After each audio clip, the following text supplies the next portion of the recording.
dilarang menggunakan bahasa Indonesia di channel asing. Jadi, siapa yang pernah dilarang pakai bahasa Indonesia waktu komentar di channel luar negeri? Kalau kalian pernah rasain itu, mungkin ini bisa ngasih solusi. Nah, kita mulai dulu. Apa itu bahasa?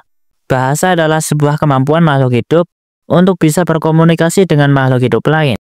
Dan bahasa itu sendiri ada banyak macamnya, seperti bahasa isyarat dan bahasa yang sedang gua praktekkan sekarang ini.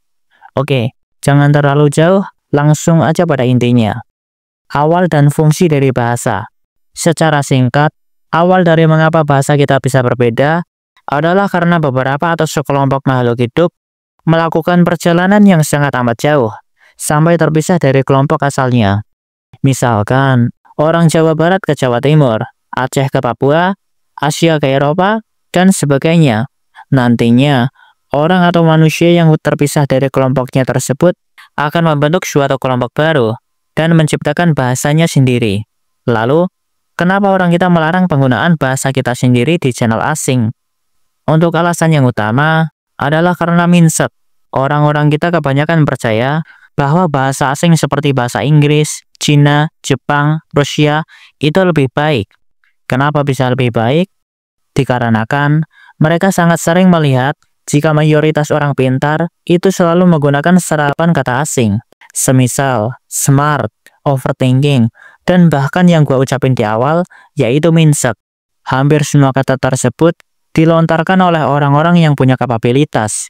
Dan mungkin itulah juga alasan kenapa saat kita mendengar seseorang mengatakan sesuatu dalam bahasa Inggris, kita akan langsung sedikit memberikan rasa segan. Dan itu juga sebenarnya tidak hanya terjadi pada bahasa Inggris kepada bahasa Indonesia, tapi juga terjadi pada bahasa Indonesia ke bahasa daerah. Kita mungkin sering melihat jika ada orang yang menggunakan bahasa daerah, akan langsung dikatain kampungan. Lalu, apakah dampak buruknya? Dampak buruknya yaitu akan terjadi kurangnya perkembangan.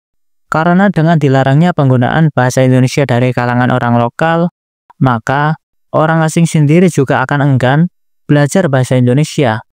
Padahal, jika kalian sadari, dengan adanya terjemahan bahasa Indonesia pada konten yang berbasis di luar negeri, itu sebenarnya udah jadi bukti kalau orang asing pun mau belajar bahasa kita. Kitanya aja yang kadang terlalu. Lalu, apakah ada juga dampak baiknya?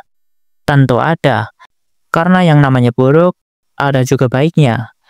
Dampak baik yang bisa kita rasain antara lain, mengurangi sebuah miskom.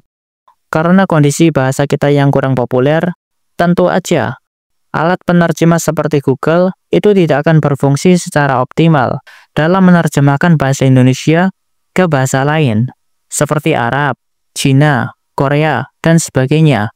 Alih-alih menguntungkan, nanti malah akan merugikan.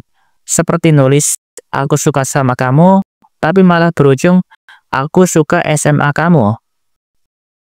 Lalu, manakah yang lebih baik? Bahasa Indonesia atau bahasa asing? Jadi, itu semua tergantung. Jika kalian mahir dalam bahasa Inggris, gunakanlah bahasa Inggris. Dan jika kalian mahir dalam bahasa Indonesia, gunakanlah bahasa Indonesia. Karena, pada akhirnya, bukan bahasa apa yang kalian gunakan, tapi kalimat apa yang kalian ucapkan. Sebisa mungkin, jadilah bijaksana.